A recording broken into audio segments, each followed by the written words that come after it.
Бәріне сәлем оқушылар, қалайсыңдар? Бүгін сендермен English Pass'тың 22-ші бетіндегі People's Possession деген тақырыпты талқылайтын боламыз. Каналға бірден тіркеліп, егер мен дауысым естіліп тұрса, комментарийге 6-7 немесе рахмет деп жазып кет. Каналға тіркелуді ұмытпа, себебі каналға тіркелгендерге ғана видео көрінетіндей етіп қойдым. Сонымен бастадық. Бірінші тапсырмада сендерге айтады: check the meaning of the words 1 to 5, then look at the photos, which possessions do think прапача and which are Laura's. Яғни мына суреттерге қарада қай міндеттеме кімдікі екенін тап, прапача мен Лаураға қатысты дейді. Сонымен бұл деген ол бізде тостаған әрине бізде прапачаға қатысты. Екінші ол бізде library card, кітапхана картасы, ол әрине бізде Лаураға қатысты. Балалар, видеоны соңына дейін көреміз. Сандали, ол әрине бізде прапачаға қатысты. Тайы, галстук, ол әрине бізде Лаураға қатысты. Umbrella, қолшатыр, ол әрине бізде прапачаға қатысты. Ары қарай екінші тапсырмаға келдік. Мына жақта балалар ответтер болады, сондықтан бірінші мына текстің аудармасын саған оқып берейін, тапсырма түсінікті болу үшін. Read the strategy, then use the strategy to check your answer in exercise 1 деген. Яғни мына жерде саған оқылым стратегиялары берілген екен, соны бір оқып алуың қажет екен. Сонымен бастаймыз. Бұл жерде не туралы айтылған? To find answers in the text, quickly scan the text. Яғни жауаптарды тауып алу үшін текстен бірінші сен оларды сканировать ет дейді. Identify keywords in the questions. Яғни кілтті сөздерді тап сұрақтағы. Read the text quickly, don't stop on difficult words, only stop on keywords дейді. Яғни текстті жылдам оқы, және де қиын сөздерге тоқталып қалма, тек қана кілтті сөздерге мән бер. Read the part of the text again and check. Яғни бөлімшелерді оқы және де тексер дейді. Енді мен саған мына текстің толық аудармасын айтып берейін. Мен бұларсыз сыртқа шықпаймын, I don't go without. Прапача 13 years old, яғни 13 жаста екен, Чингмай, Таиландта тұрады екен. Мен монахпын, ал монах ешқашан өз шапансыз сыртқа шықпайды, ол мынау шапан. Таиландта буддист ұл балалардың көбі 1 жылға монах болады. Мен 7 жасымда монах болып монастырда тұра бастадым. Мен қызғылт сары шапан киюге міндеттімін.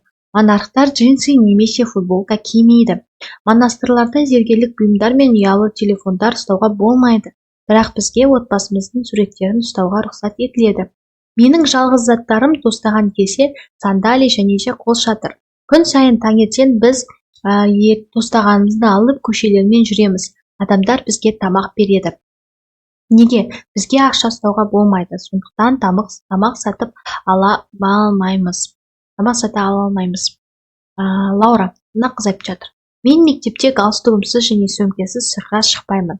Галстук біздің мектеп формасының бір бөлігі. Сөмкемде үйдің кілті, кітапхана картасы және электронды ID картам бар. Біздің мектеп өте қатаң. Мектепке келгенде әр сабаққа кіргенде ID картамызды қолданамыз. Бас мұғалім осылайша қай оқушының сыныпта сабақ болатынын біледі. Қай сабақ беретінін біледі. ID карталар мұғалімдерге осы ақпараттарды береді. Түскі асқа төлем жасау үшін біз ID карталарды пайдаланамыз. Сондықтан мектепке ақша қолданбаймыз.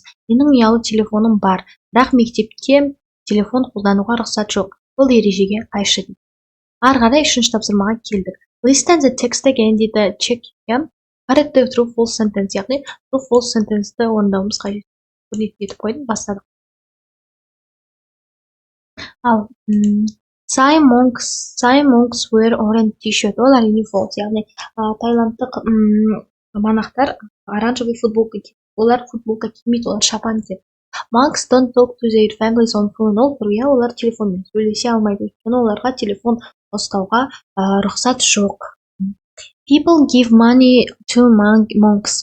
Адамдар ақша береді монахтарға. Ол әрине false. Оларға ақша алуға болмайды. All the students Laura's school were tired. Ол true. Барлық оқушылар Лаураның мектебінде галстук тағады дейді. Ол әрине дұрыс. Laura doesn't go into her class without the library card. Лаура кірмейді өзінің сыныбына кітапхана қағазынсыз дейді. Ол false. Кіре алмайды деп тұр. Ол false. Ол кітапхана қағазымен бірге ғана кіре алады.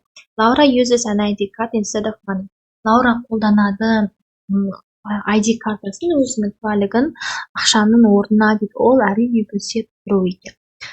Ары қарай кеттік, 4-ші тапсырмаға келдік. 4-ші тапсырмада сендерге build the vocabulary, complete the sentence with the words in the text in blue.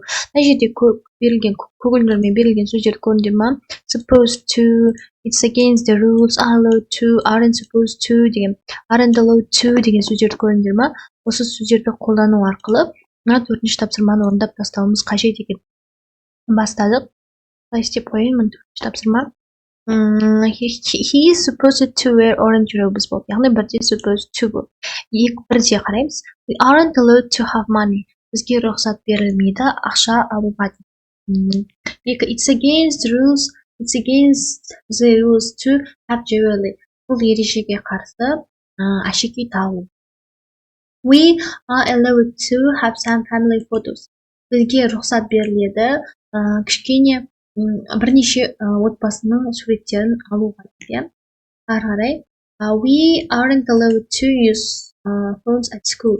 Бізге рұқсат берілмейді телефондарды қолдануға мектепте дейді. Түсінікті болып жатыр деп ойлаймын. Балалар комментарийге рахмет деп жазып кетіңдер, немесе 6-7 деп жазыңдар. Ары қарай 5-ші тапсырмаға келдік. 5-ші тапсырмада саған 5-ші тапсырмаға келдік. 5-ші тапсырмада саған айтады. Ask and answer the question деген сұрақ қой және сұра және сұрақ қой. Сұра және жауап. Сонымен бастаймыз. Қара, тағы мынандай сұрақтар берілген екен. Are you allowed to take mobile phones to your school?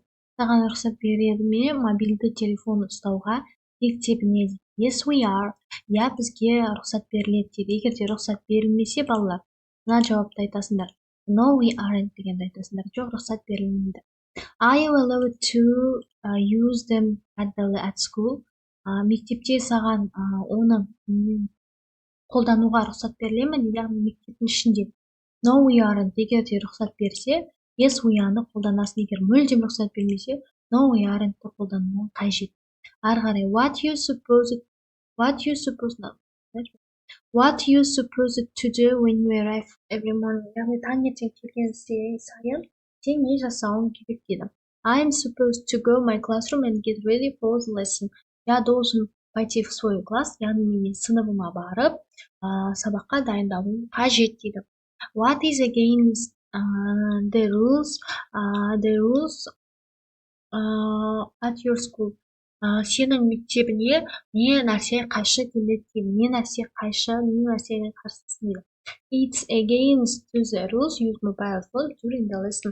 Ережеге қайшы телефонды қолдану сабақ кезінде дейді. Балалар, егер сабақ ұнаса, комментарийге 6-7 деп жазып кетіңдер.